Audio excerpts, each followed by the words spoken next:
Kristal Wick here with Artbeads Cafe and Cynthia. Hi, Kristal. My favorite sidekick in the dangerous world of jewelry making. And isn't it dangerous? It is always. We got in a lot of trouble when we did this because we are calling this segment Second Time Round, because what did we do? We went shopping. We went shopping in antique stores and secondhand stores. Yes. Wasn't it fun? That was so much fun. Very naughty. So much Very fun. naughty. Yeah, it was really fun. Yes. And we wandered through and picked out pieces that we thought we could give a facelift to and turn them around and turn them into something very cool and very contemporary. And it was just a lot of fun. We found things that were very expensive. And we passed on those. And we found things that were not so expensive. Yes, that was treasures. Treasures. We find some really cool treasures. We're lucky. And I guess you have to be willing to really look for things and get dirty, because everything is dirty. And dig deep in the piles, because underneath are some of the coolest things that have been there for a long time. Yes. And see beyond the dust. Exactly. Because when you clean those pieces after, they things pop different. up. Yes. Oh, it was fun. So we picked out a bunch of things, and then Cynthia made a batch of hers, and I made a batch of mine, and so we want to share them with you guys. So fun. So go ahead, Cynthia. Well, we find a lot of earrings. Lots of earrings. Yes, those were pretty cheap. And what we did is I took one piece and you took the other piece, and then we thought, let's see what we can make. And there was one piece we did. But let me show you this one. So this is a earring. So you just clipped that earring on the necklace. That's it. Easy. There was that's nothing. one of the easiest things ever. And it's so elegant. You would never know that you got that from a secondhand store. Yes, and because it was so cheap, I wanted to keep the cost cheap for this bracelet. So I just used seed beads in between the crystal. And I use our blend. Blend. And then at the end, I just used some more jump ring to make the necklace longer. And it's pretty cheap this way. Oh, I like it. That's so pretty. And then we find a lot of brooches too. Yeah, lots of those. And this one, I wanted to cut the back. I couldn't, but it wasn't working. It kept falling. So I decided to glue everything together. Oh. So I glue all of the mechanisms together.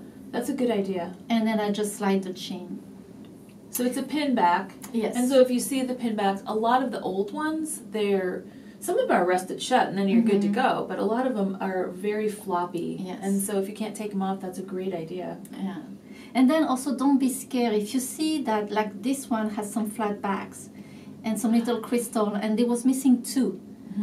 But we thought, hey, we can always add. We found that a lot. A lot of pieces were missing. Yes. And they're inexpensive and they are shiny, and you can always match them up with some of our Swarovski chatons. So we filled them in. Exactly, yes. I love that. So these are some examples of what we find, some brooches. This one, so that was a big piece, and you had that inside, and I didn't really like the white inside, but I really like the frame, so I just pop it out and I'm gonna glue. Look at that. This that we have. Cameo. Yes. Well, and it was funny because when we were there, Cynthia was like, oh, I love this frame, but I don't like the inside. And I said, I bet you could just pop it right out. And she's like, do you think so? We're whispering, like, we're not going to tell anyone our secrets. Sure enough, you popped it right out, right? That was really easy. Pay attention to that while you're there in the antique stores. And this one is a brooch also. I was able to take everything out. And then I glue some jump ring to make it as a bell. Oh, nice. So you just glue jump ring in the back. And then this is just a brooch again. Look at that. I love that. Didn't do anything on it. I just put the chain. You just put it on. And then I was able to find a Swarovski pearl that match exactly.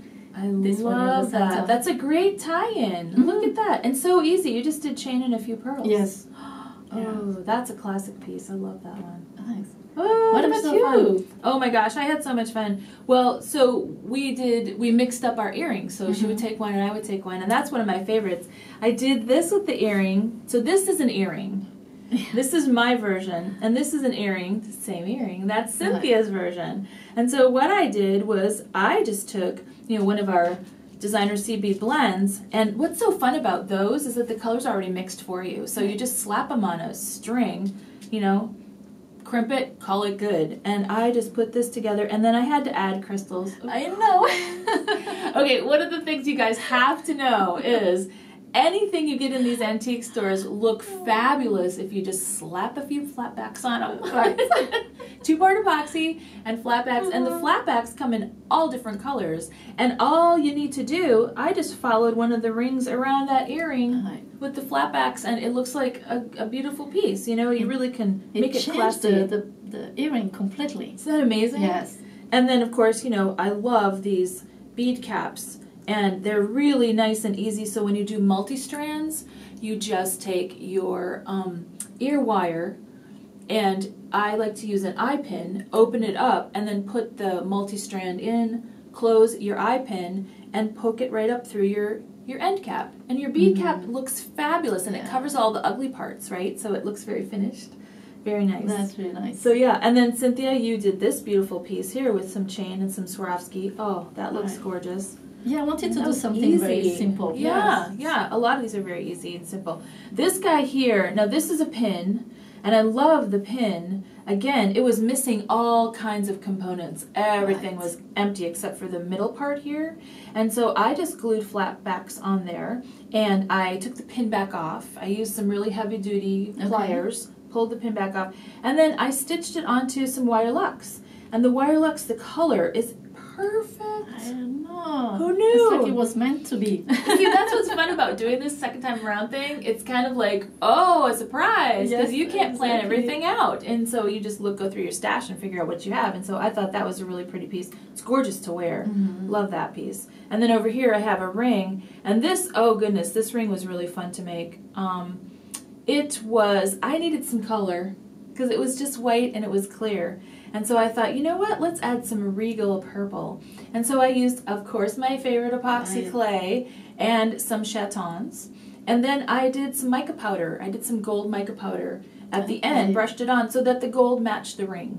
So it didn't look so obvious, because if you left it white, the white epoxy clay would show. But that was a really fun, for any rings and things, if you want to make it twice as big, that's a really fun, easy way, you know, to add components to your ring.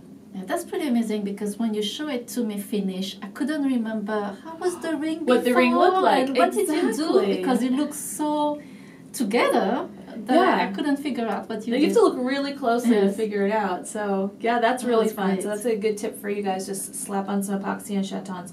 This piece here, I love this piece. I had actually done this tubular herringbone. It's one rope, and I had done it a long time ago, and I had it sitting in my stash, as I know all you guys do too.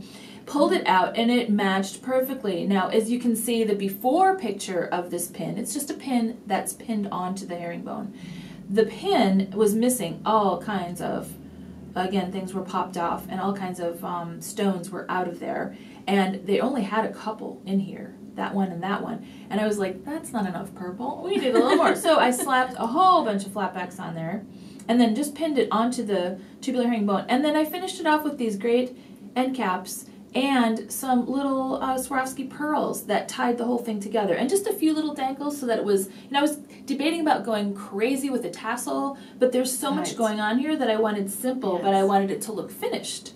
Because a lot of times when you have a loop, it just looks unfinished unless there's something dangling from there. So I added a couple little pearls, and I think that's a really fun piece to wear. Oh, I love how you finished this. I think it's such a great idea. Thanks. It was easy and fun, and our favorite colors.